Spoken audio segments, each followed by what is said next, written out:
Good morning to you. Good morning, Coach. How we doing? All right. Good, good. We got legendary football coach and assemblyman, Benji Wimberly. Let's see, Patterson Catholic. I mean, maybe he coached somewhere before that. We'll find that. I find that out. But obviously, really became a legendary coach at Patterson Catholic. Most people would know Victor Cruz. That was one of his players when he was at Patterson Catholic, and he had tons of superstars there. I coached against him. I'm going to ask him if he was at Patterson Catholic back when I was playing. I know he came in there as an assistant. I just don't remember exactly when, so I'm going to try to figure that out. And then obviously was in Hackensack for quite a few years as well. Multiple state championships. And I don't know, did you ever, back when you were, did you guys play? No, Patterson Catholic might have been by the time you were in, No, they were still there. BPS, no, but BPSO was still, I was gonna say still intact, right? It was a few more years, only a few more years after that it wasn't, but I coached against him when he was at Hackensack and we were at Bosco. Okay. And there was also a lot of ties in terms of he had a lot of those athletes and he was looking to kind of do something different a little bit and get them more in space and whatnot. So I know that for a little while, I know he used to come around to kind of learn the run and shoot, when we were in high school and whatnot. So, and then ultimately I played with Vic I played with Victor Cruz when we were in the North-South game. So always had a good relationship with him. He's been a great, you know what I mean? He's an advocate for a lot of stuff. He does a lot of that type of work. But when he was at Patterson Catholic, man, that thing was rolling. Yeah, Patterson Catholic was a powerhouse. Patterson Catholic, when I first entered high school, was the team that was like an easy win. And then by the time I left high school, they had, and this might have been, maybe Benji was an assistant there, but I'm not sure. I'll ask him. But they had a guy named Stanley Jackson. I don't know if you know that name, but Stanley Jackson, we played against him my senior year. He was he was a quarterback, played at Ohio State, what led them to the Rose Bowl. And he was the first superstar. But even interesting, even before that, and this is before Coach Wimberly became the head coach, my sophomore year in high school, the quarterback for Patterson Catholic was Vito Campanelli. Yeah. When he was a freshman.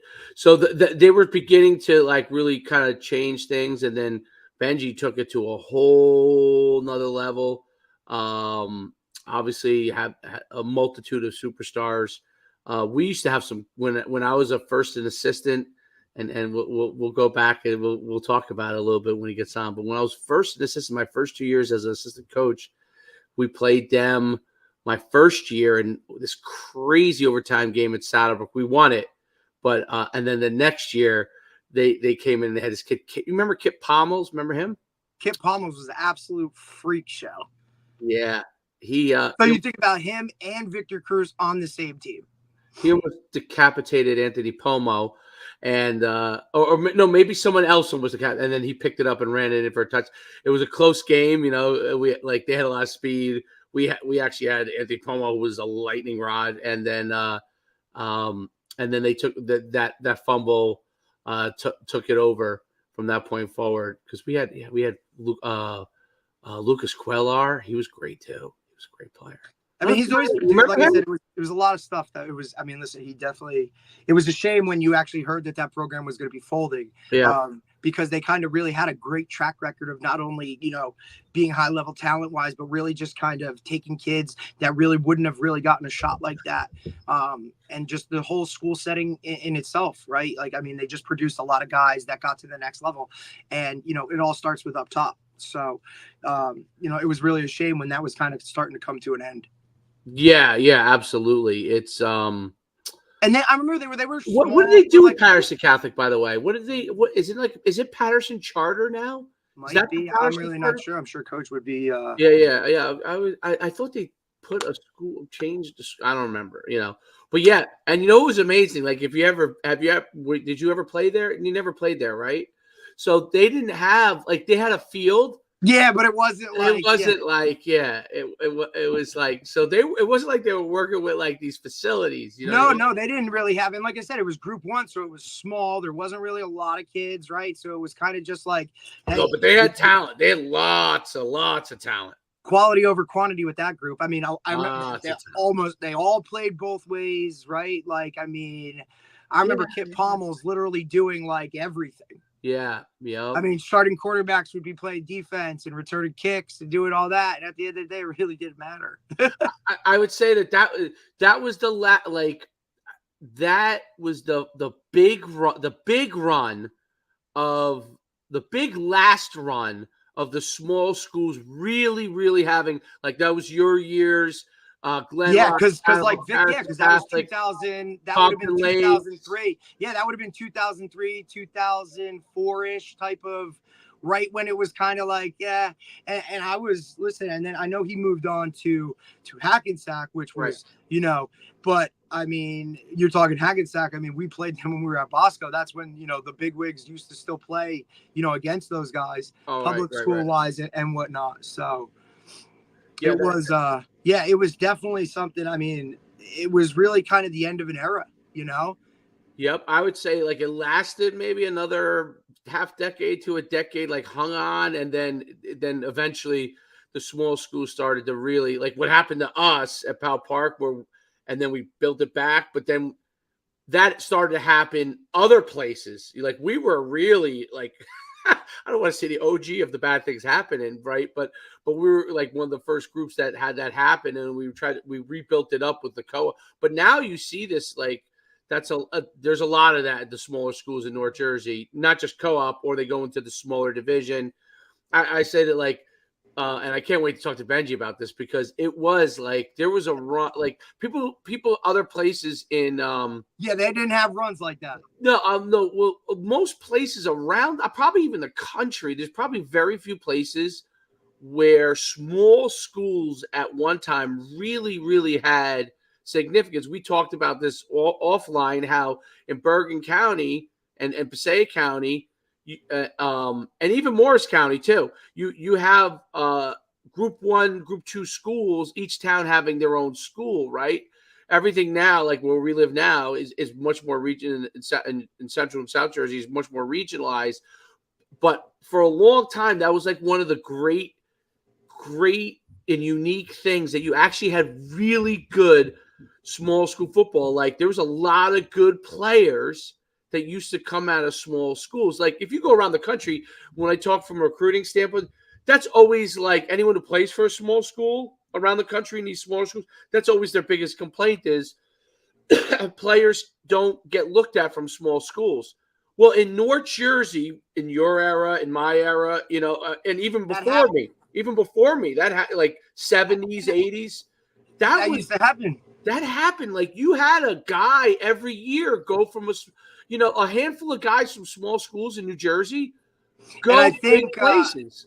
I think a lot of that kind of has been hampered on when, now you see a lot of these, hey, if I'm from this small town, right, I know I'm not going to get, or I'm thinking I'm not going to get the right looks. So now I'm going to go to the bigger private, or I'm going to go, you know what I mean? I'm going to make that move because now there's just more notoriety, right? Like they're coming in there anyway. It's not like, hey, I got to go find a diamond in the rough. They're kind of already there, and then they can kind of do that. So I think with the growth of the other, the private schools, I think that's kind of been a thing that's kind of, pseudo killed those small school good player type of things.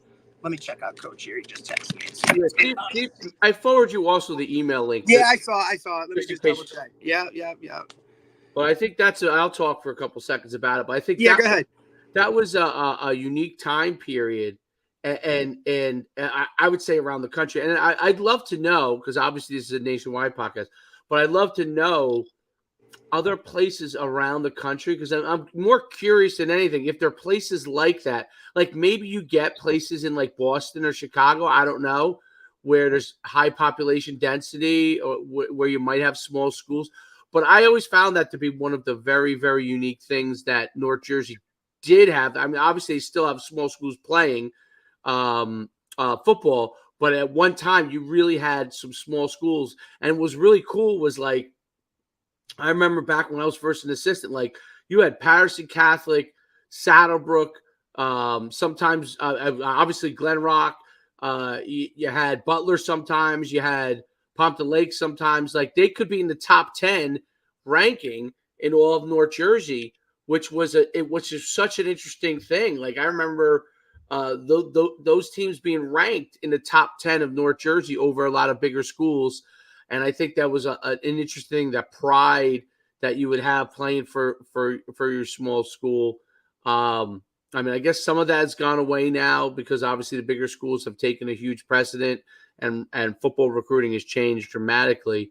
But I think that was one of the great unique things that North Jersey football had over. Is he okay? Yeah, we should be all good. He's just getting situated. He should be all right. But I resent him the link and everything, so he's all fine. Not a problem. But listen, you're right. I mean, think about it. Even now, where we've seen kind of the small schools, right? And you and I have discussed this before, where the smaller school powerhouses have really kind of moved to, or really now looked at more as South Jersey, right? Like outside Philly, that type of area. Yeah. Oh, that's a good point. When you're talking about those types of schools, but even with that, right, I think it also correlates and talks about like, so even those group ones or small schools down south are bigger, like population wise than up north. When you're talking like literally every town has a school that's okay here. This is just the town population, right? Because group ones, just because you're a group one doesn't mean you're not a big group one, right? So down south, like more to draw from. Also, the private schools down south aren't as prevalent as the private schools up north. So those kids just stay at their school and kind of go there. Whereas, you take a look at the other stuff and up north, it's like, hey, best player is Cedar Grove, right? Tommy DeVito doesn't go to Cedar Grove. He ends up at Bosco. Or, could you imagine Tommy DeVito running playing at Cedar Grove, which is a school that, and I'm just and they're still good. I mean, that's what I'm saying. Like, they're still like, you know what I mean? So imagine some of these smaller schools keeping some of their talent. And I mean, you look at programs like Mountain Lakes, excellent at keeping talent, obviously, academic wise, like it's just a better pull. Some of those types of programs where you look at it, I mean, but perennial powerhouses that used to be now really not so much, because you lose, and you and I both know, group one, you lose your best player. That's a big thing. He's the quarterback. He's the safety. He's a return guy. He never leaves the field. You lose one of those guys, it could really shift your entire team in terms of, when we're talking small stuff. No, there's no doubt. And you're right about South Jersey. You're right, because now you have Willingboro. It's a lot of it, Willingboro, Glassboro. Some of those schools used to be bigger schools that their population shrunk a little bit. Right. And like Willingboro is the home of Carl Lewis. That used to be a Group 4 school or Group 3 school, and now they're a Group 1 school, right? And they're a Group 1 powerhouse. And so it's interesting. But you're right, around the Philly area, there's actually quite a few of those schools that are powers. And I remember Paulsboro. Remember Paulsboro? Yeah. Paulsboro used to be a mega power in football. Mega powerhouse. Like, I'm sure they're probably still good in wrestling, right? But you used to have to play Belvedere, right? I don't even know if Belvedere. Oh, yeah, Belvedere, all the way out there. Used to be a powerhouse, dude. Very much. Used to be a powerhouse. Would go undefeated and they get smacked in the playoffs. But correct. But I mean, listen, but that was always the thing, right? And let me just get Coach here set up, and that was always kind of the thing too, was like, look, like that's why we always felt like it was just different in terms of that, because, we now were, like I said, like we had already played all these tough teams all year. And now all of a sudden, here we are, going into the playoffs, and, oh, this team is this and this team is that. And, they hadn't played who we played, You know what I mean? Like that wasn't, and it always seemed to work in our favor, because we had played such tough teams, right? No, there's no doubt about it. It was and the what was the league that you guys So were? we were Northern Hills Conference. Was it always Northern We Hills were for there Butler? was the Skyline, which was the bigger division, and Okay. then we were in the Suburban, which was like the smaller guys. But Okay. and Okay. by small guys, I'm talking Pequannock, Caldwell, Montville, Right. Group twos. Group Madison's, twos. twos, threes, Newark West Side, right? Like we were playing some hammers, Yeah. and then in the upper division, in that Skyline division, was teams like Del Barton, like West Orange, okay, like Milburn, like bigger schools that were just a lot, and then you would have like a crossover game or kind of whatever. But it was to a point like, a lot of teams, like we would just be so prepared getting into the playoffs. And like I said, my senior year was kind of when it all started to trickle a little bit, right? Because now they switched up the playoffs stuff and we were now playing those Bergen County teams. So my senior year was the first time that we had played like Cresskill in the first round and ended up with Glen Rock, right? Or Saddlebrook was in our bracket. Whereas traditionally, it was, a Belvedere, New Providence, a Madison, Mountain Lakes was always on our side, Boonton, all of those types of teams, Morris County based, and then, when we started to expand into that, where the group ones in Bergen County, that had always been the kind of back and forth was like, hey, can these Morris County teams play with these smaller Bergen County teams that are pretty good? And, that was just kind of where it started to move. It's interesting. I'm just looking. One of my favorite sites to get historical information, but I don't know if it's updated all the way. But it's definitely updated with the old stuff. Is that BergenPassagicFootball.com? Have you ever been on there? No, never. Oh, it's great. It's great. It has every. I don't know when it stops. It stops at might stop at 2021, but it has every record of every team. Oh, really? It has every record of every team all time. It has Gridiron does that. Gridiron New Jersey has all that. Gridiron no, I'm away from the past, like yeah, they go all the way back to since the site started. The 70s. This goes back to the 70s. This goes back to, and it has every all league, all stuff like that. It has all for every high school in Bergen. So that's for every still living their dream type person. No, it shows you all the history. It's yeah, those guys that back in 1997. Hey, Coach, how you doing? Coach, what's up, guys? Sorry about this. Got the Patterson Rec shirt on. There we go. Coach, there you thanks so much. Really appreciate you taking the time, man. Yes, definitely. Glad to get on, guys. Looking good, man. We were before you came on, we were just taking a long walk past memory lane and how great. And I was just saying how for many years, I mean, talking like maybe 60s and 70s, all the way till maybe the early 2010s, that probably was the end of it being great, was all this, how great the small schools used to be in North Jersey. And, and obviously, the precipice was obviously you coaching at Patterson Catholic, the programs that you had. And I was talking about when I was first an assistant, when we played you guys and the battles we had, and then I was a head coach, and we used to meet at the Dunkin' Donuts over at Fairlawn Exchange. No more film exchanges. No more Charlie Bloods. None of that good stuff. No. I mean, those were as a coach, those were some of my favorite things because like that's how I would in today's era I would have never even got to know you. You know what I mean? Like, because we just exchange on huddle and we shake hands at halftime at the end of the game, at the end of the game, or whatever. But you got the opportunity to really like get to know other coaches. But it was amazing how for so many years, like 50 plus years, North Jersey small schools like had a presence, and not just a presence. We're talking about how many like Division I football players would come out of those schools. Yeah. It was amazing, and you were a huge part of it. I went and looked it up. 1995 was your first year at as head coach, right? Yes. Yes. I was at Eastside before that. Oh, Yes. you were at That's Eastside it. before Okay, that. yeah, that's what we were Mhm. going through.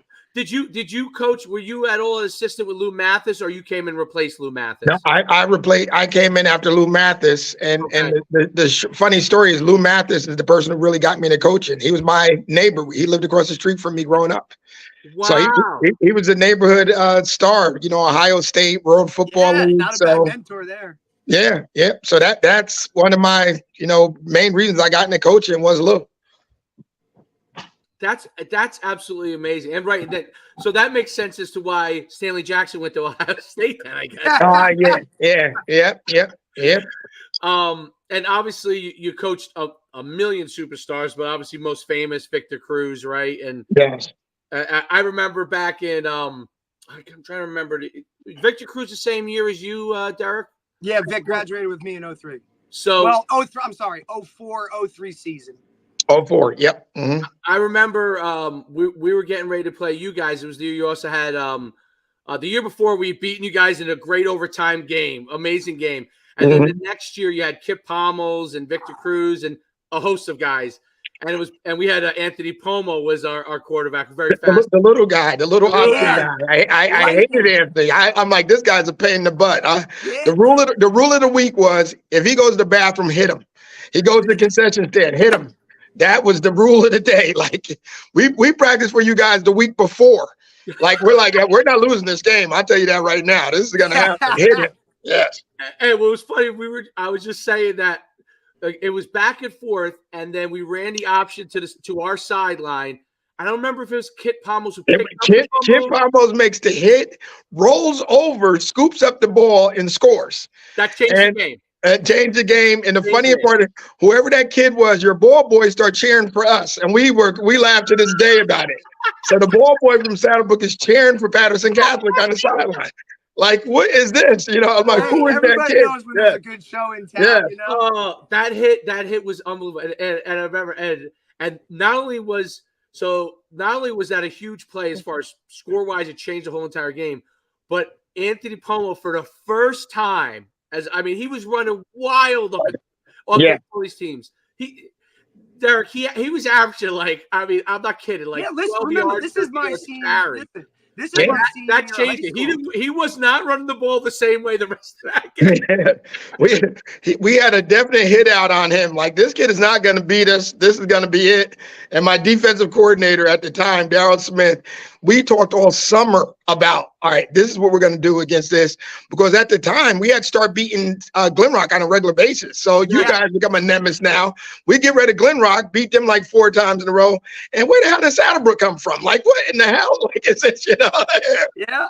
And then for us, this is I was just explaining this before, this was my senior year. It was the first year where the group for us being a Morris County team with Butler, we had now they had switched up the sections, and now we were going to have to play the Saddlebrooks, the Cresskills, the Glenrocks, and it had always been for years before. Well, Butler's got a high-powered offense, Glenrock's got the high-powered offense, but it was starting to change, and here it is, and we're looking at going Saddlebrook's the number 1 seed. So we had been watching those guys for the entire season. This is what it's going to be. Kind of when we get there. So he was a fast dude. He was a problem. Definitely a problem. Yeah, and the teams that you had were so good, and they made big. I remember the one mistake we made in that game. We used to get in this argument. We were arguing over Victor Cruz, and this is true. And you remember, I think John Fragale, was our defensive coordinator at the time. John, yes. Yeah, he's a wild guy. Yes, I remember John. Oh God, wild guy. So we were arguing about, because I was the DB coach, and we were arguing about how were we going to handle, because you had multiple receivers. Obviously, Victor was great, but you had multiple guys, okay? There was a whole load of scholarship guys on that team, and Kit. Yeah, there was a ton of guys. Yeah, Kit was considered the best player, not Vic. Right. So that's right. Kit was our guy, But we had a kid, Demetri Perkins, who went to Holy Cross. We had Ray Taylor, who was probably the sleeper out of the bunch because he was the backup quarterback. Yep. And then we had Chenry Lewis, who went to Rutgers at tight end.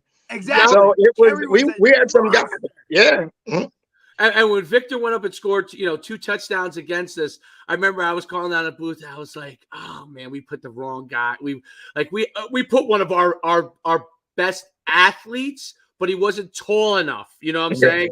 So like he was a great kid, Peter Stewart, great athlete, great football player, but wasn't tall enough. And that was one of our like things because and you remember this even with you guys. Obviously, you had a lot of great players, but depth was always going to be an issue, right? So. You always remember, like, okay, if I put this guy over on this person, now it might take it away from over here, and you're always robbing Peter to pay Paul, like in different positions Group all one the time. football. Group Yeah, one football. and you got to figure it out because our running back that year, Tommy Wells, man, weighed 150 pounds. Yeah. But he was tough as nails. Like, I remember going to the season and my guys going, we got to find him. Put Kid at running back. I said, I'm not beating Kid up all year. I said, if we need Kid to run the ball, I'll give him the ball.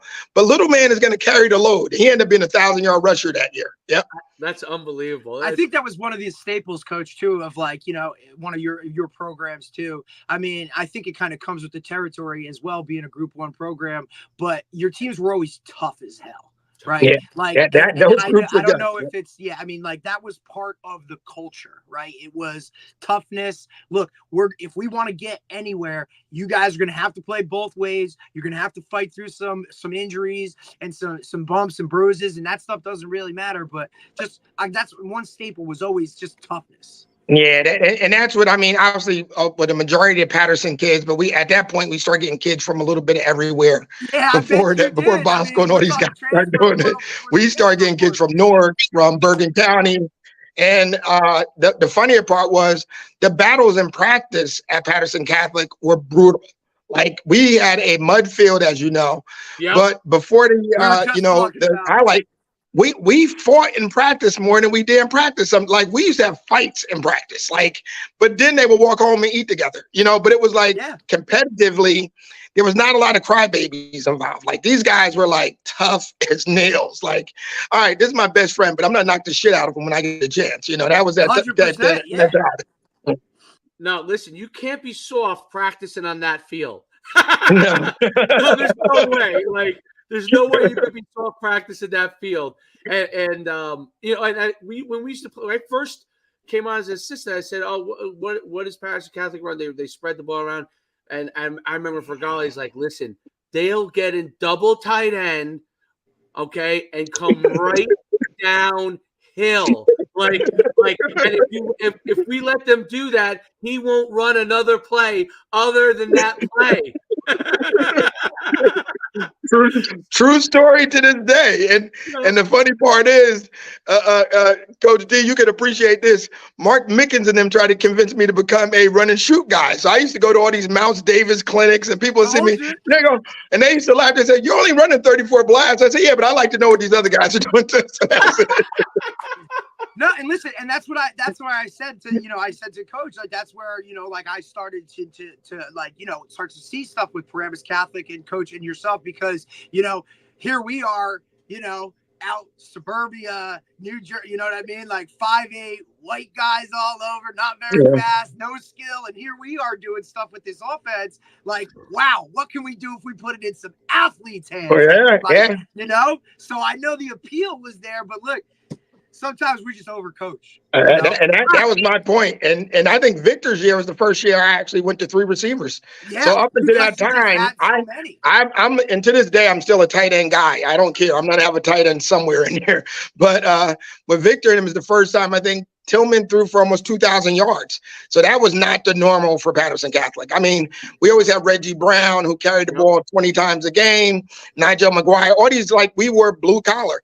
And even with Lorenzo Crawford, he will only get like 7-8 targets a game. And there were a lot of throw ups, like, just throw it up, Lorenzo, go get it, buddy. Yeah, just go get it out there. But we became a little more intricate with Vic and those guys, because we had literally 4 receivers that could really, play. There's no doubt about it. So you spent those years at Patterson Catholic. Now, I'm just curious from my own standpoint, when Patterson Catholic closed down, because I think wasn't Al Muhammad would have been yours, right? If Aquadim, yeah, Quan was a Aquadim PC was guy. second team All County as a freshman, Yeah, and led the county in sacks for me his first year at Patterson Catholic. So Aquadim Muhammad was Coach Nods from Wichita calls me up and goes, "I got a guy for you." Yeah. I go, "Bring him." And we're getting ready to go to camp the next day. We used to go to the place upstate New York. We packed him up, and next thing I know, I remember telling him, I said, "Oh, this guy's an NFL football player."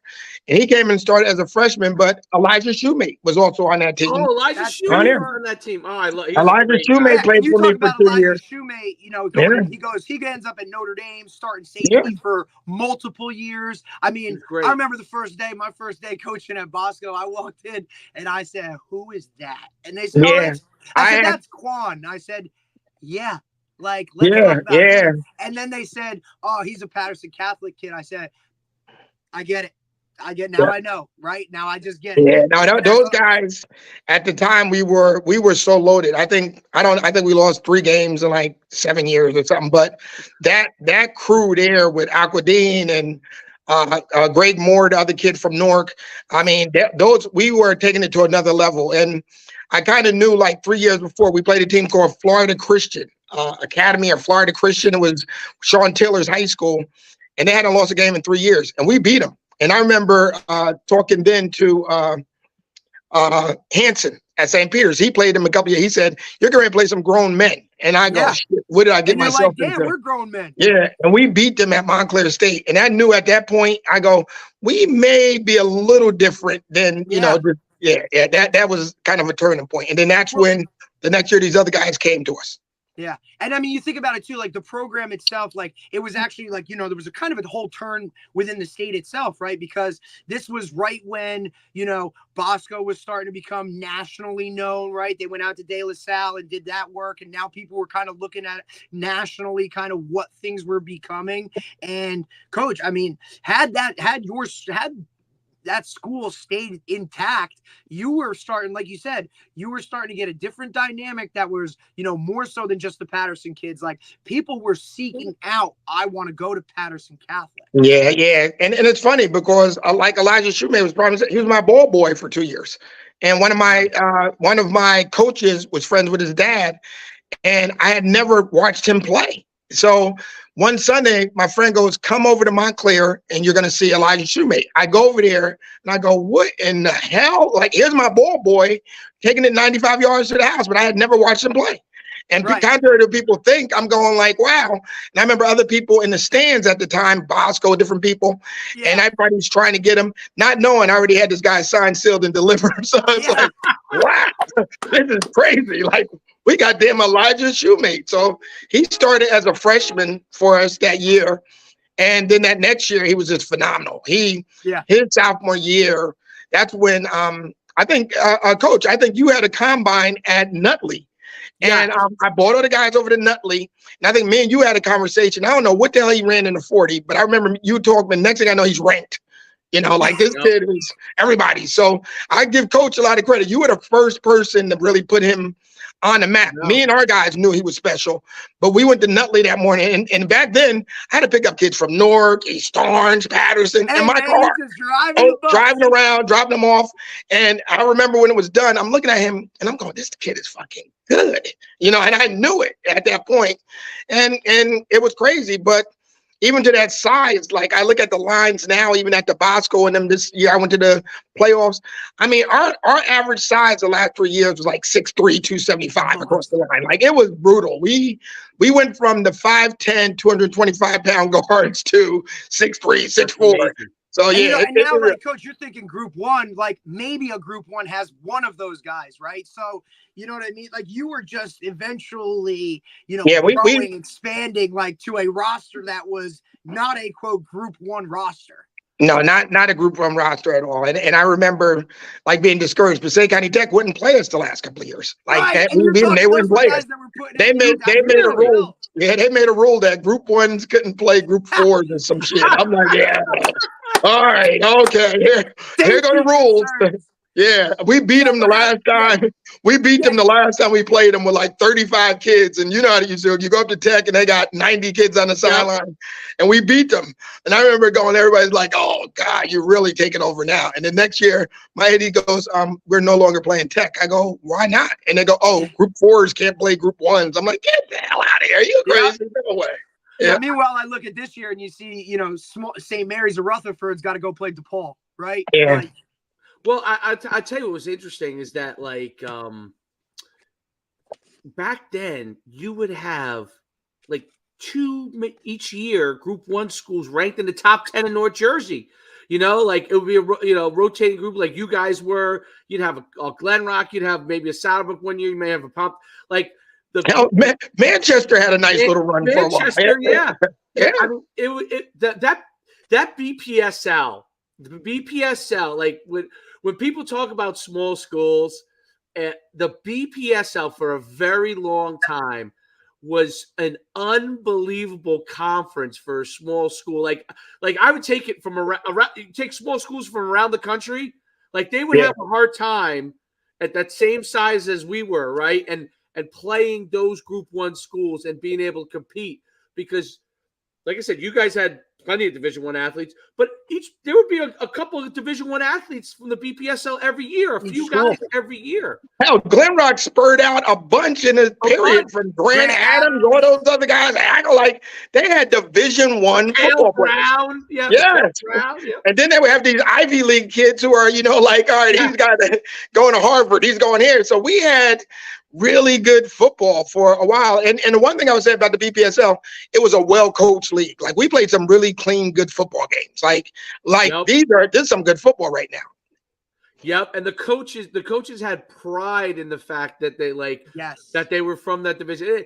It's interesting how time changes and now we have the mega divisions and all that kind of stuff. And I know it's fun for the press, I guess, because you're covering all these different areas, but for the small schools, not all of them, but a lot of them have suffered because they've not been able to hang in the same way. And but it's so interesting to kind of you, Al Diaz, Coach White from South, these are became legends of high school football coaching. And it was amazing how they were all at that same time. And not Paris, Passaic Tech, you're right. They would have so many guys in that sideline. Yeah. We would be like, so I remember, this is funny. One year we're sitting up there and we're going to play Passaic Tech, and they were undefeated. I can't remember what they had. There's all these players.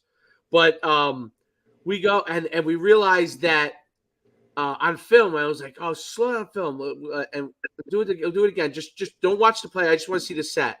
So what we realized was, and then I said, okay, now do the plays.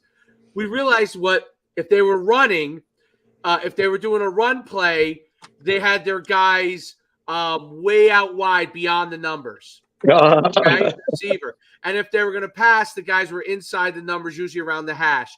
And so we had a tendencies for run pass. And you might remember Lucas Quellar. I think we had a yes, I remember Lucas. Yeah, smart football player. He's our safety, and he would call it out, and he just knew, and he knew it was pass, and he jumped in front of the first 2 passes they threw and took it to the house, and they were definitely better than us, but they were on the sideline like, what is going on? And from that point forward, we just rolled them because they were like, how do they know whether it's run or pass? So if it was run, we literally we didn't even cover the pass. We knew it was run. We just put everybody in the box and didn't let them run us over. And then a pass, we dropped everybody and tried to pick it off. And it was it was wild. But those games were, it was so competitive. The coaches were competitive. But then you go to the all league meetings and everybody was great. And So let's talk. I really want to talk about, because me and Derek really respect you, not just as a coach, but as a leader of young men, and now a leader of men, right? Because you're in the assembly for a long time as well. What are some of the things, the principles that you brought leadership on the field, and then trying to help young men really develop, like that became kind of your core tenets? Yeah, I mean, the one thing was this really discipline. I mean, the one thing that I think my teams welcomed from me was that they knew that when you walk through those doors, this was going to be structure and this was going to be discipline. In '95, when I got to PC in particular, they'd never made the playoffs. They always had Stanley Jackson, Jason Perry, all these other guys. And people told me I took a $4,000 pay cut to become a head coach. And everybody didn't joke me like, "Oh, you're wasting your time. PC sucks. Like it's a waste of time." And we walked through the door and basically cleaned house the first year. We went 2-7.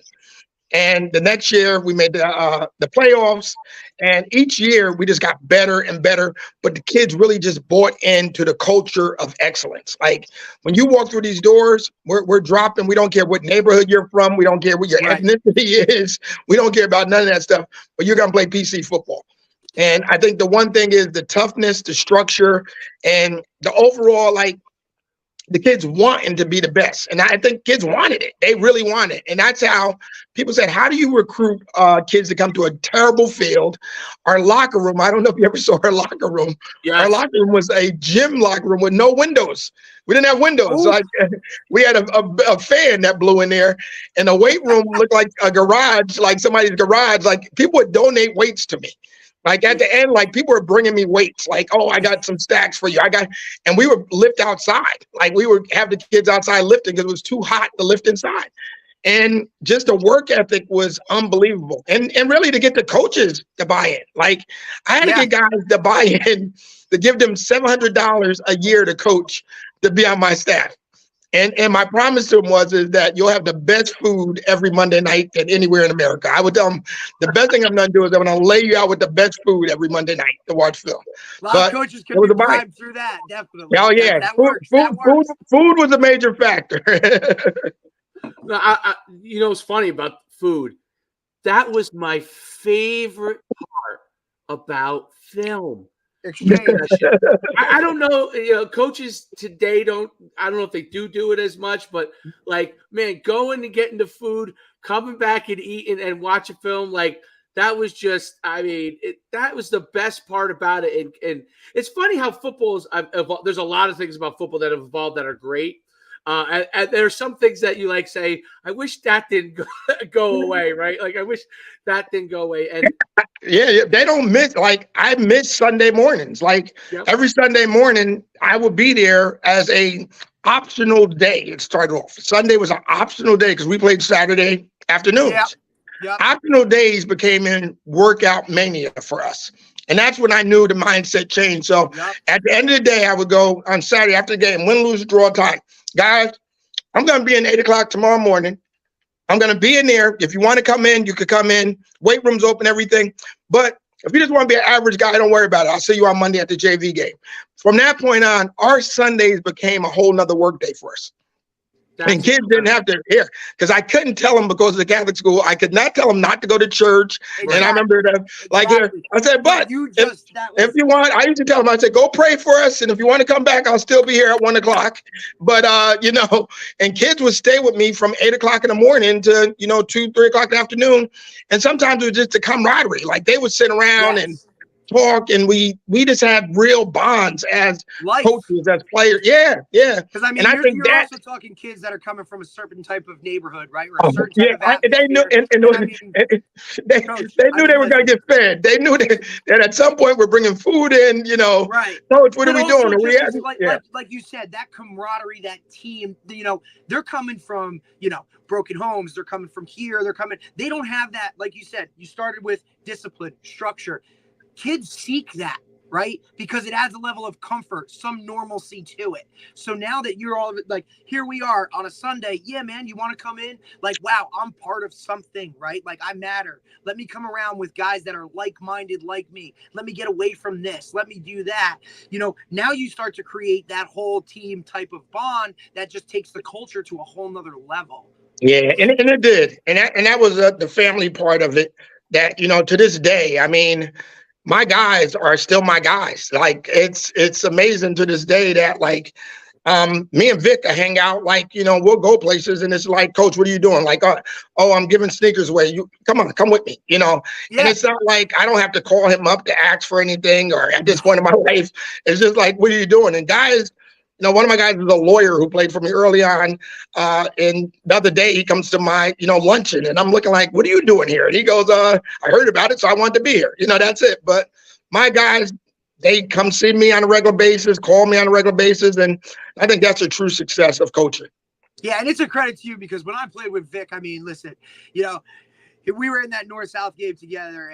It was just a whole different level of type of player, but not even so much just like his on-the-field stuff. Like, he was the coolest dude.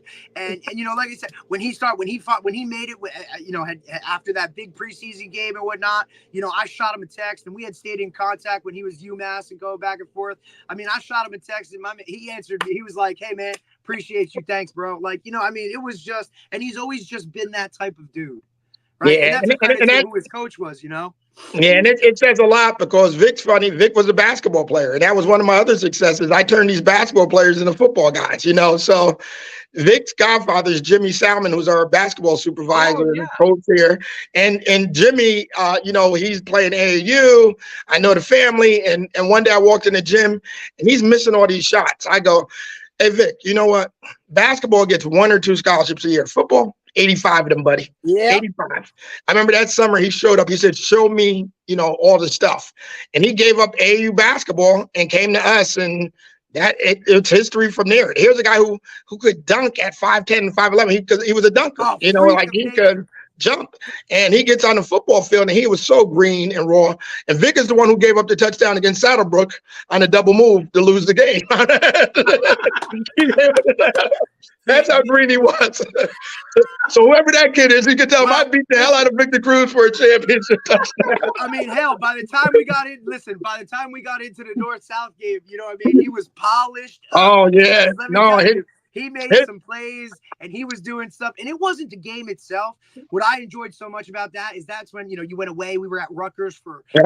I remember those. And we used to we would just talk ball back and forth, like all this kind of stuff. But practice, man, we dialed it up in practice. And Coach Hansen was on staff. Coach Carson was on staff. And, here we are trying to scheme it up on defense. I said, Coach, like, we ain't stopping this dude in practice. Like, this is an all-star game, man. He's going to be gone to do bigger and better things. And, just an absolute specimen in himself. So to see him be successful, get his shot, and then make the most out of his opportunity, it's just a great thing. Yeah, definitely. I think, the point you made of the sales pitch is funny. It's the exact same sales pitch I used to make to players all the time. Football has 85 scholarships. I don't know, 12 maybe, or maybe 1 a year, 2 a year. Basketball is tough. Yeah, no, total over 4 years, right? So, right, 2 or 3 a year. Yeah, if you're not the DeJean Wagners of the group, that's a huge sales pitch. I think that it's interesting because, your last year as head coach was my last year as head coach. When you were at Hackensack, I was a redneck. I'm like, at least I retired with a legend. Yeah. But it's it's interesting from those time periods to now, as far as like from a scholarship standpoint and stuff with the transfer portal and everything. Some of the things that were that made football so amazing have changed slightly. And now you're still helping out, right? Are you still help? You were at St. Joe's for a little bit. I did. I helped out at St. Joe's for a couple of years, and my youngest is 2 youngest are playing football, so I kind of became a football dad last year. Okay, good. So last year I basically went to all of their games. Like, so Fridays I'm on the damn road, like I'm out of here. So they're down in Virginia, so I go up and down the coast just to watch them play. That's awesome. So it's interesting though how it's changed as far as from a scholarship standpoint. Like, there's still 85 scholarships, but how they're shifting where it's going is different, right? There's still 85 scholarships available, but the way it's going is maybe half of those are going to be allocated to transfer athletes and half to high school. Yeah, they're taking 24-year-old men, not 18-year-olds now. Yep. That's the end of the think day. about Yeah. it, for you, Coach, you've seen it, even with your sons getting recruited recently. Like, look at how the dynamics have changed from just those couple years of those guys getting out, right? I mean, Yeah, it's tough. And for the kids, I still help out kids, and I'm sure you do the of same thing. course. So guys call me up, parents call me up, blah blah blah, and I'll call up guys who I still have connects to. It's just brutal. It really is. I mean, my nephew had committed to Syracuse. He was at West Orange.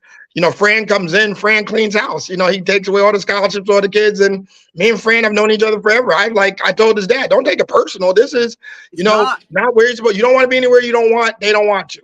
That's so he right. ended up falling on his feet and landing, with my sons at Hampton. So it worked out. But nowadays, I swear, certain positions, like if you see a kid get a scholarship at running back or quarterback, they're special. If you're an 18-year-old and you're getting a scholarship, they want those guys already proven, seasoned in there. They're not looking for those guys. So Division III, Division II is just going to become stronger and stronger. Well, one of the things I tell the kids, and you just hit on it, is that you've got to go where you wanted, because you can't get focused just on the brand. Like, yes, if you're that guy, the bells and whistles. Okay, they love the bells and whistles, Yeah, but you can't get focused on one brand just because you've watched them on TV. You've got to go where you're wanted to have the opportunity to play.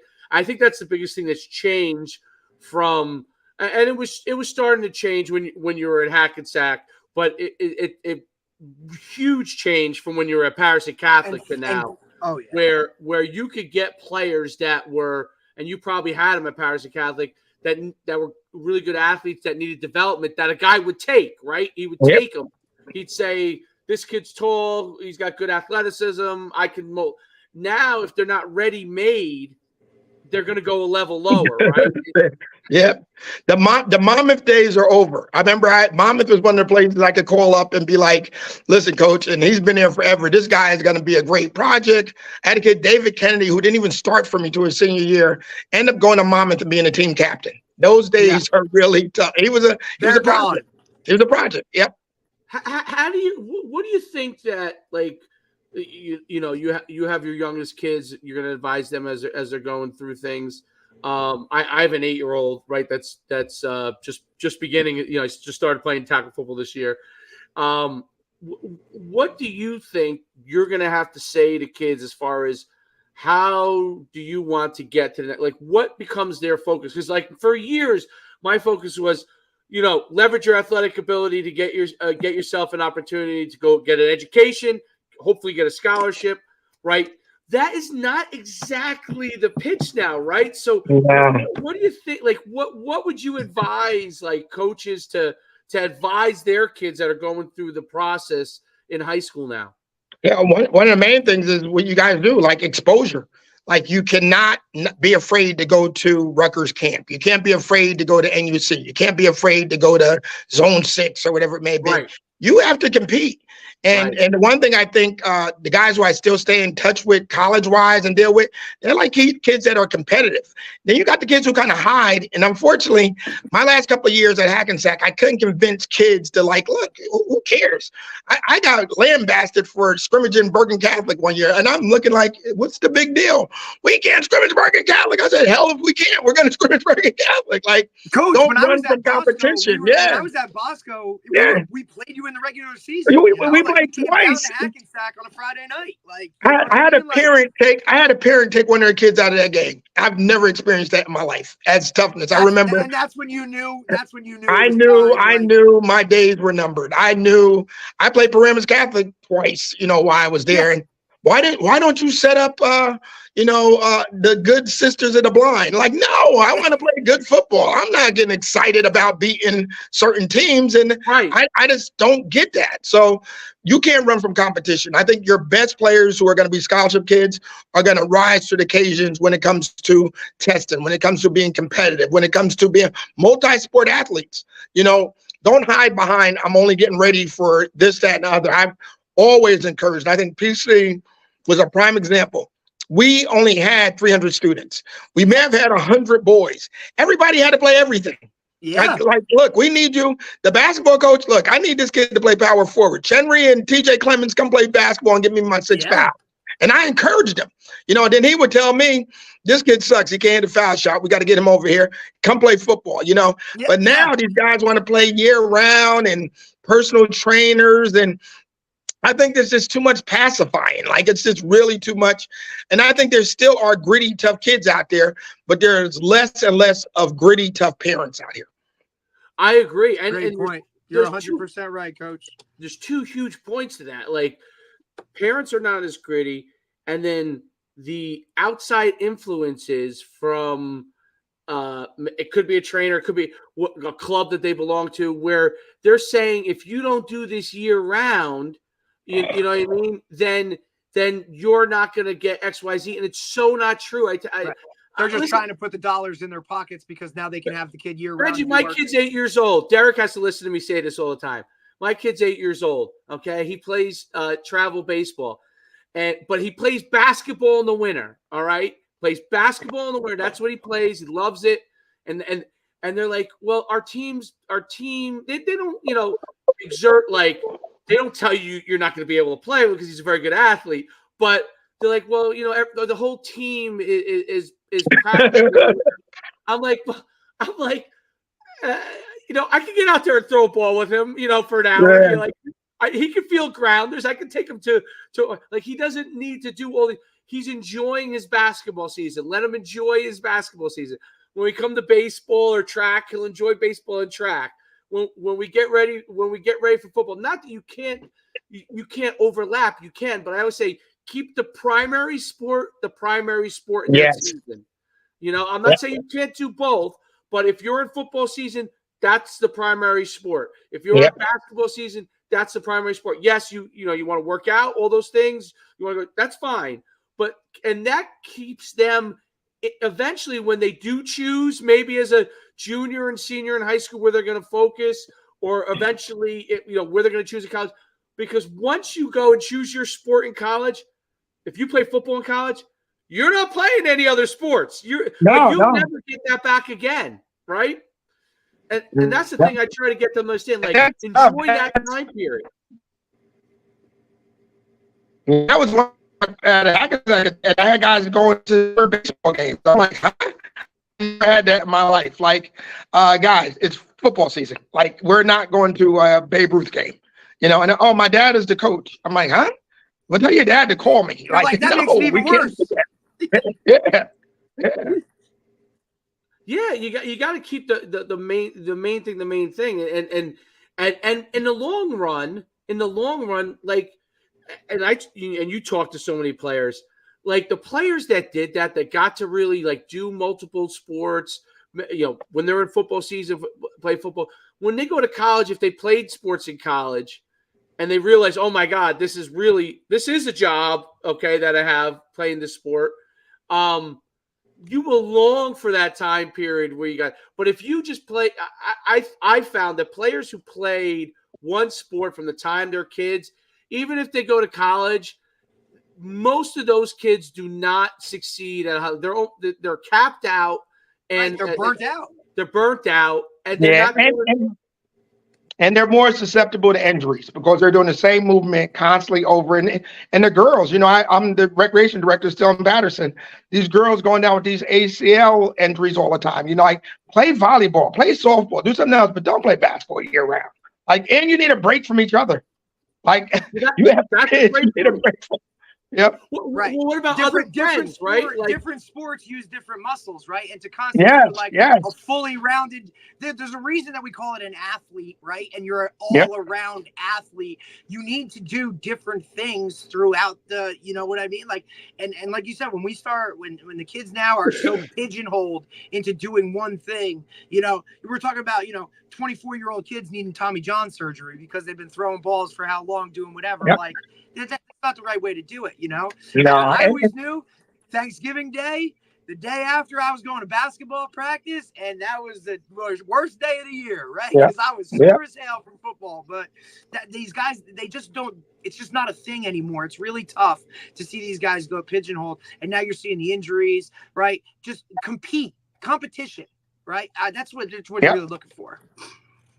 Yeah, and Patrick Mahomes is the poster boy for it. Like, I wish they would talk more about Mahomes being a 3-sport star. Like, he is the Right. best player in the NFL who played 3 sports, whose dad was an MLB baseball player who encouraged Right. him to play 3 sports. You know, he easily Right. could have been a MLB guy, or I hear he was Right. great in basketball too. This guy could have been a sport, a pro probably in any Right. sport. You know. I mean, Aaron Judge for the Yankees, right? Yeah. Like 3-sport stud. Yep. Yep.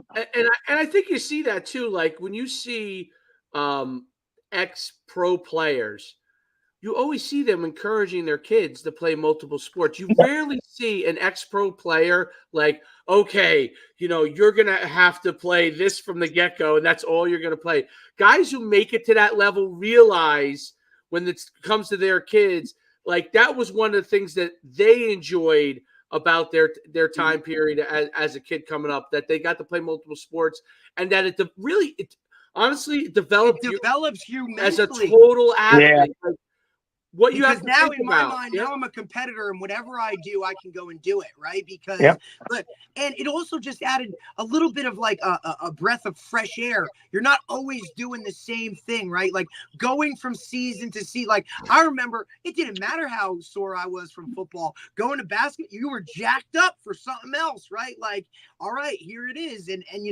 maybe I wasn't, obviously a better football player than basketball player, but that doesn't mean that now it was just a whole different type of thing when you move to that different sport. And I think the mental edge too is a lot that dealt with it.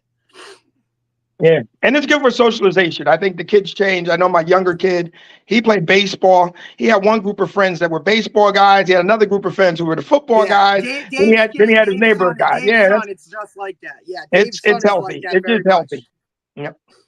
Yep. And I think that part is maybe the most important of all, is the socialization with different groups of people, right? Over and over again, because you play football. Like my son plays football at the other side of town, totally different group of kids than where he plays basketball with. Like totally different group of kids, all great kids, totally different. Like he likes these kids for these reasons, and he likes these kids for these reasons. And when those kids come over, like he likes this about them, and then these, and I think those, and then when he plays baseball, that's a totally different group of kids. And when he runs track, it's a totally he runs track with his kids from Catholic school that he goes to, right? So I'll tell you, this is funny. This will make you laugh. It just kind of came to my head. I was a public school guy who now my kids in Catholic school and private schools. Obviously you've been in both. You've been in Catholic school and public school.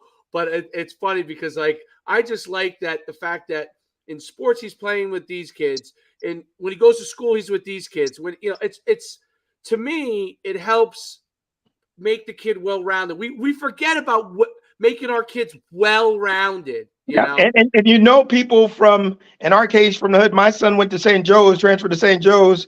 One weekend after a game, one of the parents flew them down to Miami for the Miami somebody's game and flew back. And the Teterboro airport in a private jet. So when he asked me, he goes, Dad, Blank's dad asked if I want to go to the Miami game. I go, yeah, whatever. And I go, well, how you getting there? He goes, oh, his jet. And I go, you're like, wait, what? What do you mean? I've never flown out of damn Teterboro in a jet. So they flew to the Miami game and flew back. And when he gets back, he goes, Dad, his house had a 15-car indoor garage. Like, that's the diversity of like here. And this is somebody he's going to be friends with for the rest of his life. The rest of his life. Here's a guy who's like, all right, Jaden's a good kid. Dad, can he come with us? So he took like 4 of the kids to Miami for a football game on his private jet. That's incredible. I hate to say that. We're not getting too many chances like that in Patterson. You may get the dollar bucks. That's what sports does for you. That's what sports does for you. You're bringing together, it creates different groups of people from all different types of walks of life, and they get the opportunity to get to know each other, right?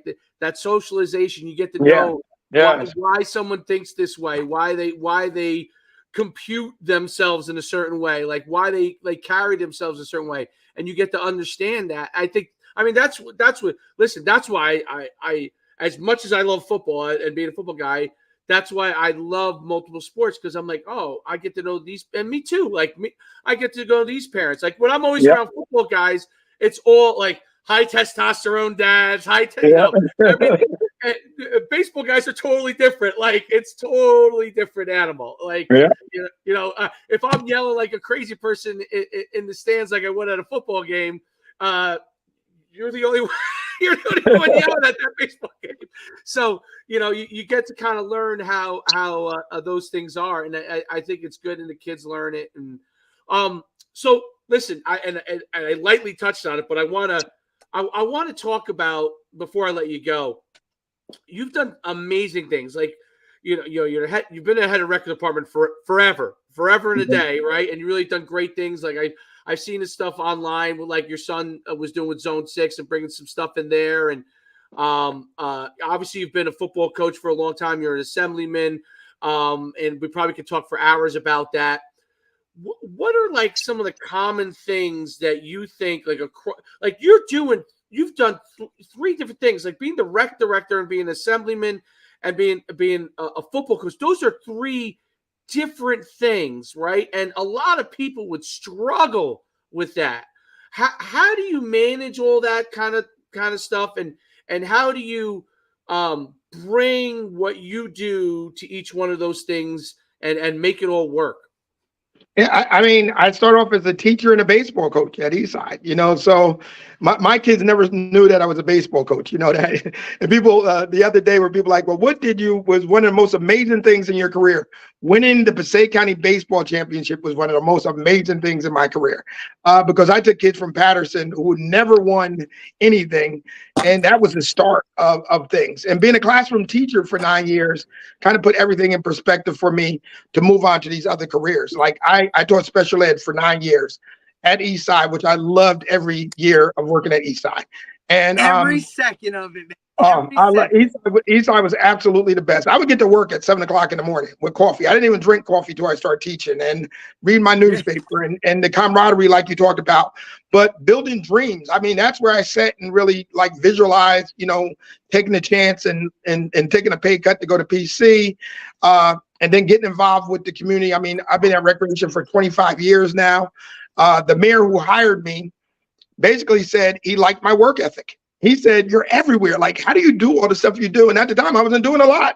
I was in sports, really. And that translated to this career here. And in turn, becoming an elected official. I mean, I got to be honest, to this day, it really is amazing that I'm in the State House. Like, I had never been to the State House before. People, I literally could give a damn about going to the State House before me. I cared about coaching, kids, whatever here. And I went to the State House one time when Eastside's basketball team won a state championship, and they invited me to come with them to the thing. So I was a supporter, and I walked in. I had no clue of what really went on. And then 2 years later, I'm elected to the General Assembly. And it's changed my life, because now I'm one of 121 people that makes all of the laws for New Jersey. But more importantly, I'm one of the regular guys who sat in the classroom, who sat on the sideline, who sat in the dugout, who has 4 sons that can relate to things that are important to this regular dudes. Like, I just think the legislations and the things that I work on are stuff that you guys can relate to. When I do sports legislation, when I do legislation for education or public safety, these are the things I live. So I'm not a lawyer. I mean, probably majority of these guys are lawyers and all types of, multiple MBAs and all this stuff.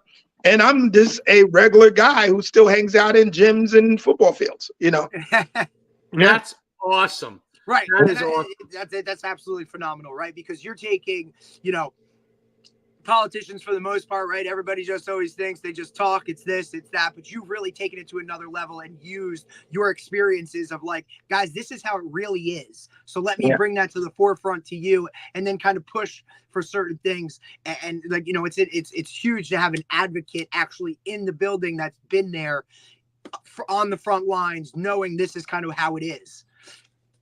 Yeah, I don't have to Google. I tell them I don't have to do a lot of Googling when it comes to kids or sports or stuff like that. And I never forget, there was a young lady, assemblywoman, she wanted to ban tackle football. And I go to her like, all due respect, I have all due respect for you. I gave her all the statistics where there are more injuries in girls basketball and more concussions and all this. And when we were said and done, she was like, "Thank you so much." But she had just been watching TV talking about we should ban. And I think there's another state up now talking about California. yeah, like, are you out your mind? Like these guys, like for us in particularly, they would have never gotten to college if they didn't get that scholarship. Opportunities. You know, they don't. I got guys who are lawyers, doctors now who made their way through sports to get to Boston College, to get to Notre Dame and all this stuff. If they didn't play sports, they would have not had that opportunity. You know, and it's easy for you when you have a trust fund and you got a bunch of money for your kids to go to school to say, we should play flag football. No, flag football is not going to pay the bills for these guys. You know, not at all. That's a ginormous point, man. The leaders. So that's my whole thing is that they're lawyers and they might be accomplished lawyers, right? But are they? But a lot of them are probably learning on the job about leadership, right? Literally. You already had a certain tremendous knowledge on how to lead people, and you had. I think to me, it's easier if you already have some level of leadership skills, and then you can learn, oh, here are the legislative process. You could consult with obviously a legal team to help you through some of the things that might be difficult from a legal standpoint.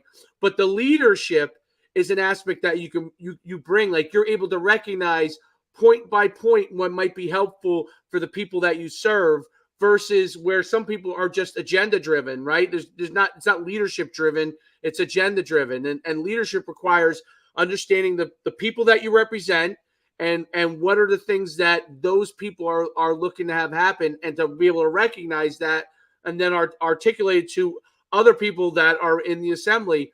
And a lot of times I think that gets lost, like on politicians, is that, listen, leadership is the most important thing as a politician, right? And not your law degrees. It's a major thing. And I got to be honest with you, sometimes I see some of the weakest leaders are the guys who never played sports, who never were involved, who were just isolated on computers. And, you know, like you said, they had their own agenda. I'm going to build up my career.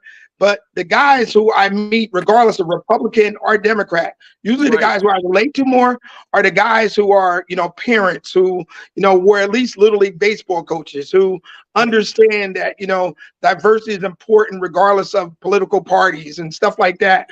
But when there's a guy, the guy who never played nice in the sandbox makes a terrible politician. And I see it, you know, up close and personal. Like if you did not have those relationships, like we talked about socialization and switching from season to season and structure and, you know, making about, you know, we, not me, those guys just don't relate to what's important to everybody, regardless of, like I said, affiliation or zip code.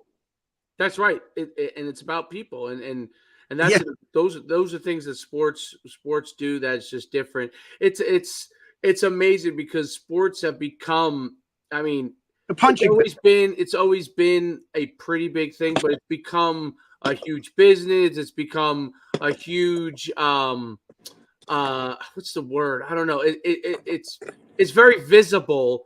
So everybody wants to tag themselves to sports, right? In some ways, it's become political. Right. I mean, I deal with guys now more as a mentor, and some of the stuff that they deal with as coaches, it becomes like, you know, I had a situation at Hackensack about a school board member's son. And I've benched my friends' kids before, like my friends, like, and we would talk and I'd be like, look, don't cross this line. Like, believe me, trust me. And like, I've never had that ever before in my life where not playing a school board member's kid was going to be a part of you not wanting to coach anymore.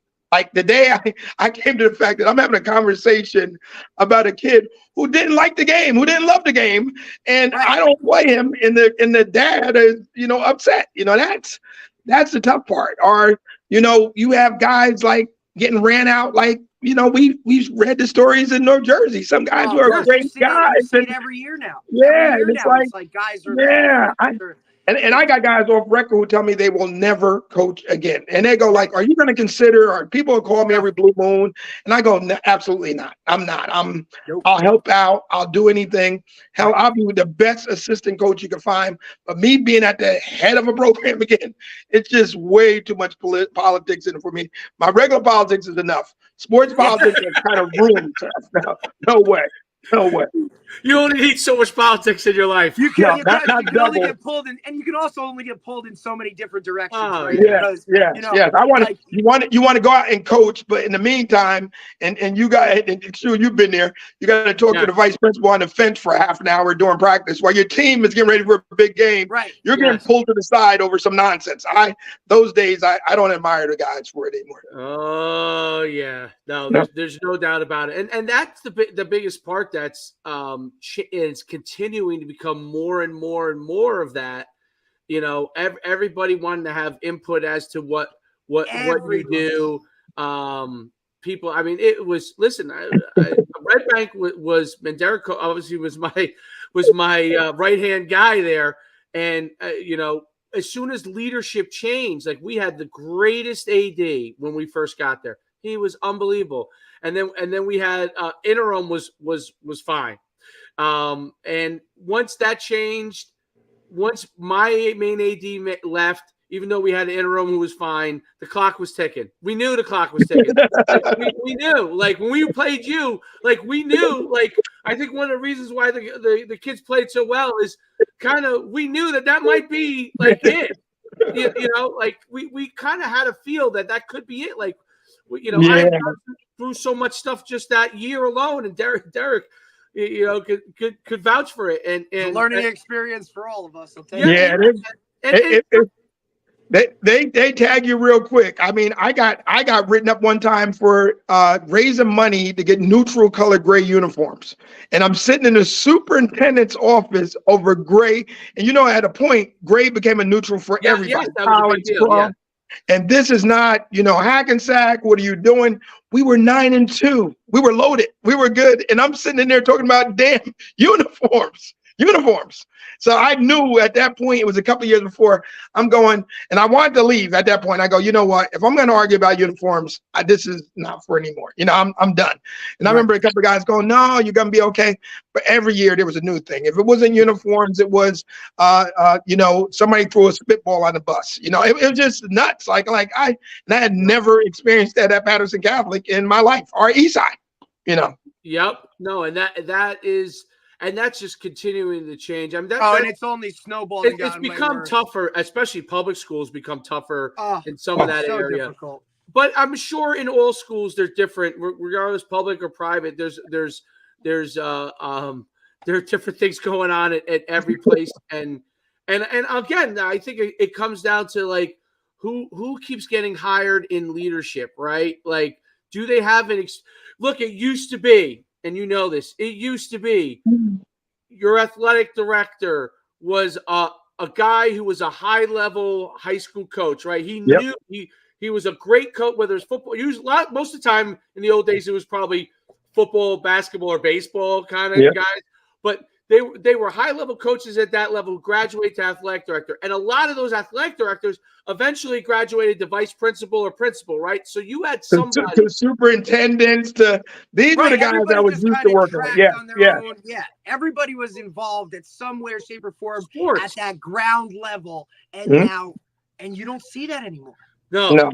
That's changing. Now you can get a PhD without really ever having to have done any of these things, right? And go right into leadership without having to go through the nitty-gritty, without having taught or coached and understand the dynamics of the school, and you know, just because you understand, I don't know, it could be test scores, it could be passed. It could be you just happen to be really smart and they're putting you in leadership. Doesn't mean you're a leader, but you're very smart. And that was one of the reasons for me too, like that. I was like, you know, why I kind of got out of education was, you know, here I am teaching high school special ed, and, you know, we're rocking and rolling in my classroom. And then I'm getting told that, no, you need to do it this way, or you need to do it this way. Well, look, bud, like, no offense, but like, have you ever been in my classroom? Right? Like, I get all those books and classes that you passed about leadership within the school and test scores and all that. That's great for you, man. But like, come to my classroom, right?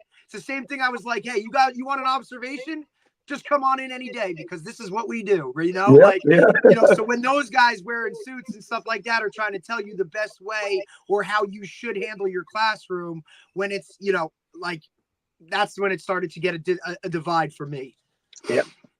Leaders empower the people underneath them to make their own decisions, right? Yeah. You want them to make their own decisions about education. You want them to make their own decisions of how they want to coach.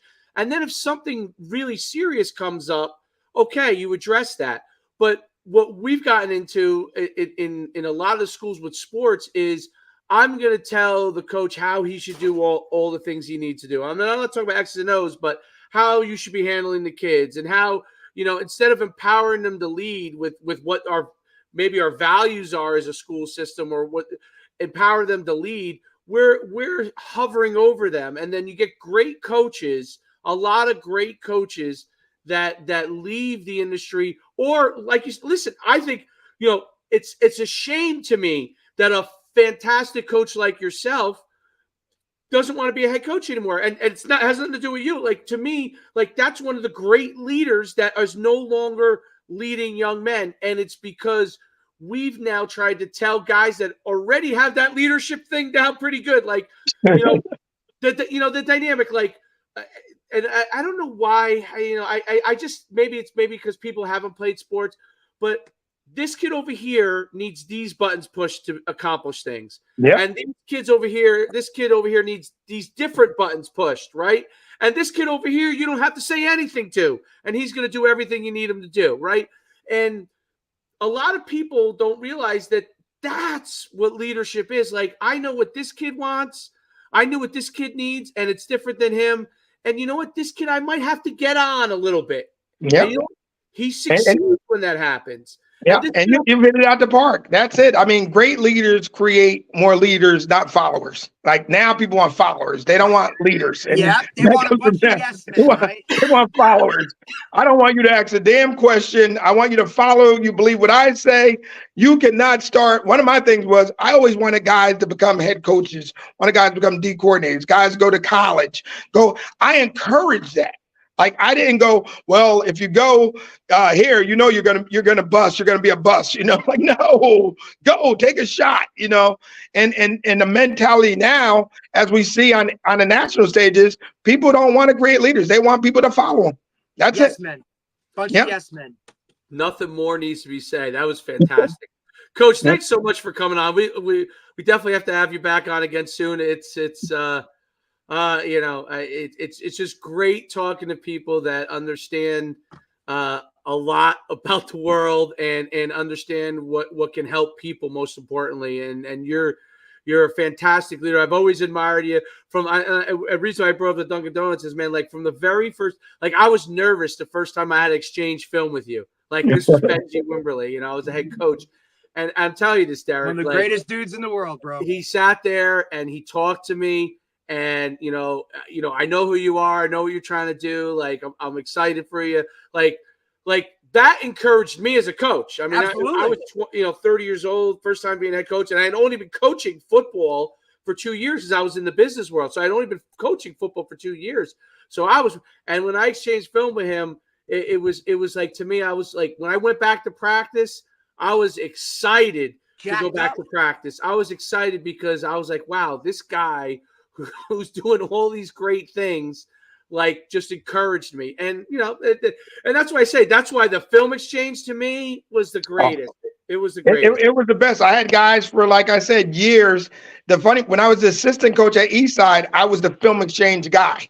So Donald Davis would send me places to exchange tape, and then I would come back with like food, or they're like, "Where the hell are you at now?" I said, "Man, I met this guy over at the Hot Grill. Shit, I'm hungry." I come in with food, and it was just like, "What are you doing?" I said, "Me and Alan Dean would sit on Maple Ave and talk to each other. People thought we hated each other because of football. Me and Al became friends. I spoke at I spoke at his retirement dinner, and people are like, "Oh my God!" And to this day, the Glen Rock guys still stay in touch with me. Like they'll see me or text me or whatever. But they thought it was amazing that I came to Al's retirement dinner. I said, "Why the hell wouldn't I come to Al's retirement dinner? We're gonna fight on the field, but when we get off the field, we're great. That's it. No problem. Me and John Irada up at PCTI, whatever. We're going to a beefsteak next week. That's the camaraderie I think some of the young guys don't get and understand. Right. And back to the days, how the hell would I not know Mark Mickens if it wasn't for football? Me and Mark still stay in touch to this day because I'm at Mouse Davis's clinic at the old Giant Stadium, and I may have used one pass play out of that whole clinic, but that was it. But that was part of it.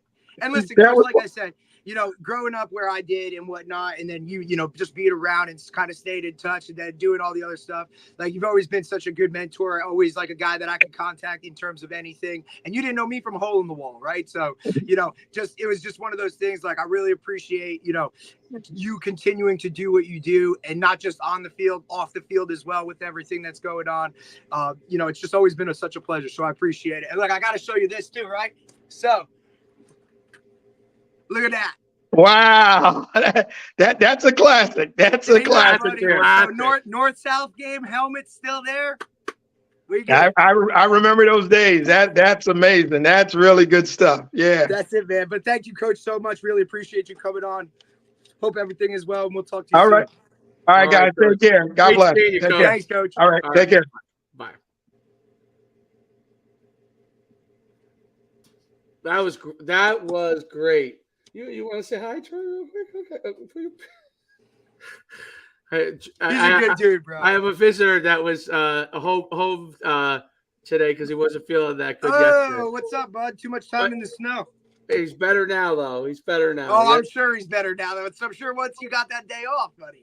Yeah. Well, he had to go through some things last night. A couple stuff came out of the tummy, and then now he's all right. Oh, not fun. Never a good thing, buddy. All right, kid. Let me finish up with Coach here. That was a fantastic podcast, and I'll tell you what. I really enjoyed. He's a fantastic leader. Really is a fantastic leader, and he gets it. And I think one of the great things about this podcast is that we're able to talk to these fantastic coaches as people, right? And I think that you really comes across, and it's probably what I enjoy most about it, which is why I'm always and a wide variety of guests, obviously, but you get to really talk to those people, from players to coaches to college guys. But I think what's so interesting is how, like, to me, the one thing that is a shame is, like, man, Benji Wimberly, he's still a young guy. He's been around forever, but he's still young. When he left Hackensack, it was like, what's the next? Like, where's he going to end up next? And right. And look, and I understand he's gone into different ventures, and like you said, he's got kids that are playing and doing their thing. Like, he hasn't just like gone behind closed doors and we've never seen him again. He's continued to impact this state and on a national level in terms of what he's doing. But it really is a shame because I'm sure every coach always wants to be a coach, right? I think Nick Saban said it the best, right? Like, he was like, look, when you become a coach, you think that's always going to be how it is, right? And then it becomes where you're making that decision. And look, it's a shame, and you see kind of some of those things, but it's also, what he's giving back, whether or not guys take it from him, right? Like, why wouldn't you sign up to listen to whatever he has to say? Oh, yeah. Right? I mean, you want to talk about doing the most with the least, right? Or just all of the things that he does. And then you kind of see it start to trickle down, right? Because his son's doing a lot of good stuff, not just, we always talk about sports and this kind of stuff, but like, this all trickles into like communities and things of that nature, and just generally creating good human beings. And I think that's credit to what sports really do when it's done the right way. Well, right? You're creating better people. One of the things I thought he tried to do, although I knew it was going to be hard, but I think he was in the right idea. I think he brought it to legislation, like to get a coach's protection. Protection. And I'll tell you what I think is interesting along the fact with that, like, is how do we get all of us as coaches to start to dictate the values that we want in our industry. Because in the old days, coaching was a side thing. Okay. Now it is a career path. It is a real career path, but we haven't, as a group, even though we have the AFCA and they're starting to do some of that stuff, but that doesn't trickle down to high school as much, right? No, because high school coaches still align themselves more so with teachers than they do with coaching itself. Now, I understand that teaching is coaching and coaching is teaching, right? Like there are very close similarities. So why can't there be some type of umbrella where now your teacher contract also protects you with your coaching contracts? I mean, we're seeing excellent guys lose their jobs or step away or do all this other thing or do whatever where they're no longer in coaching because outside influences or someone who doesn't understand sports is now dictating to them what they can or can't do within their program itself. Like he said, right? Leaders create leaders who can empower others, right? Yep. Like that's your thing. And you said it best, right? Like you want to allow the people underneath you to lead on their own. Yeah, you may have to tweak here or tweak there. Or, hey, understand everything is under this umbrella, but that's your spot. That's your team. That's your classroom.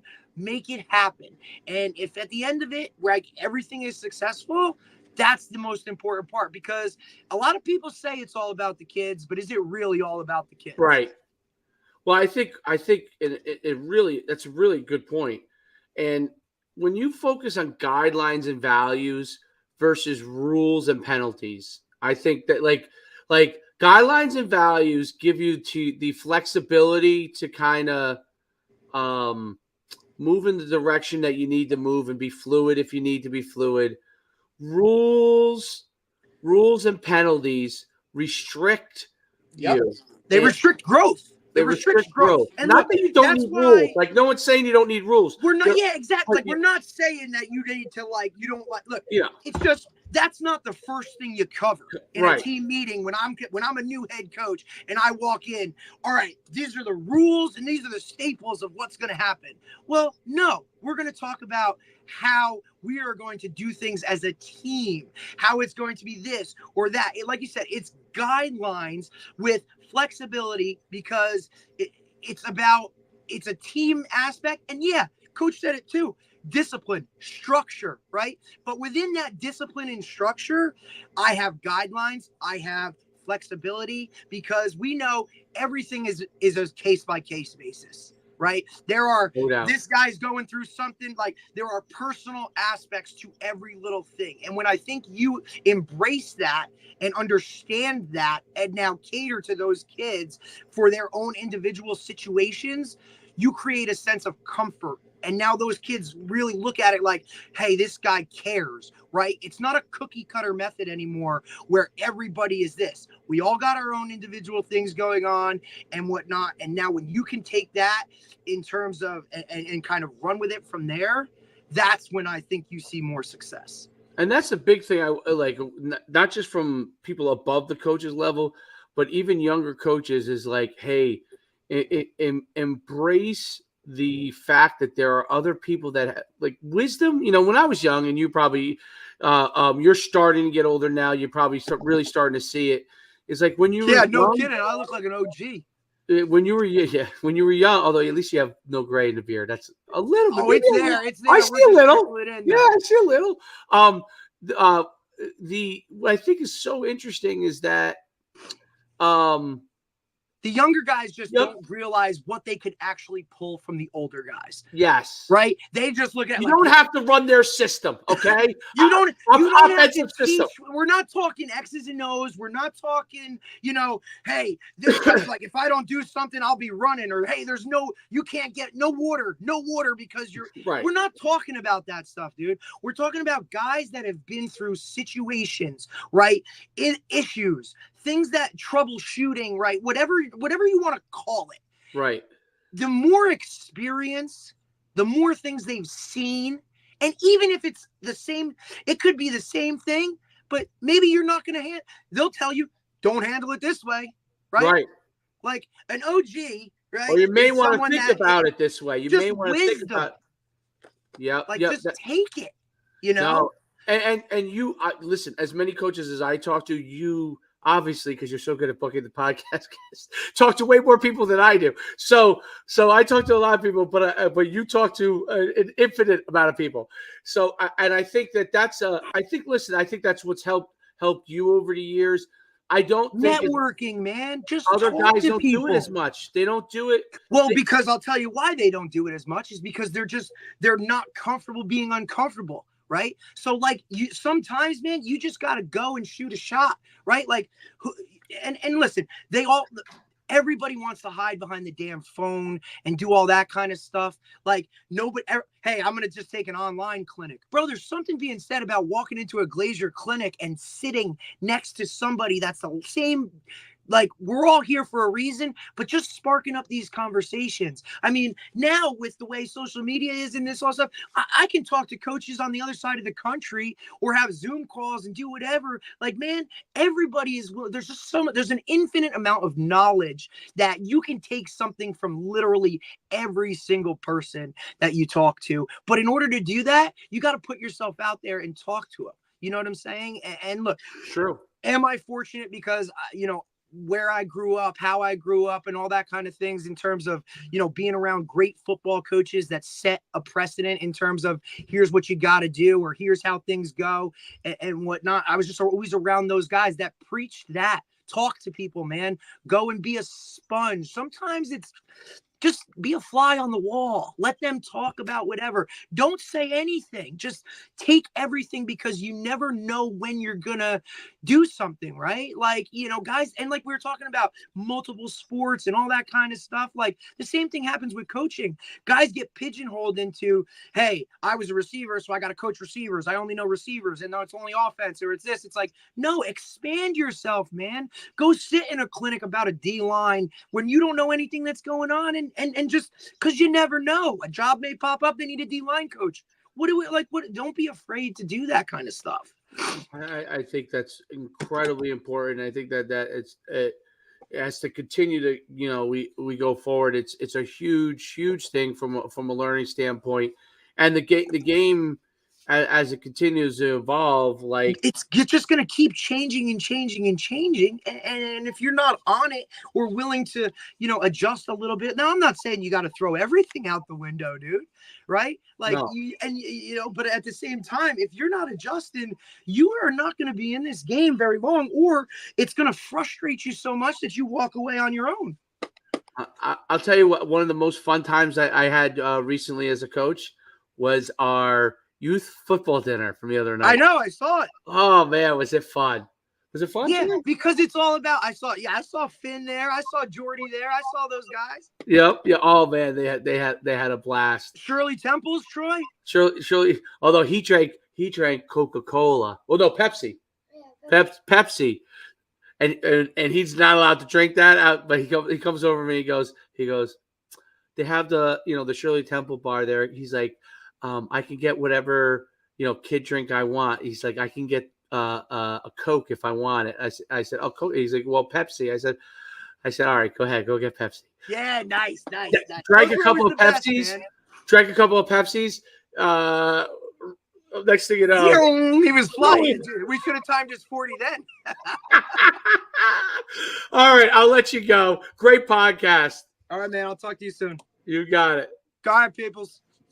All right.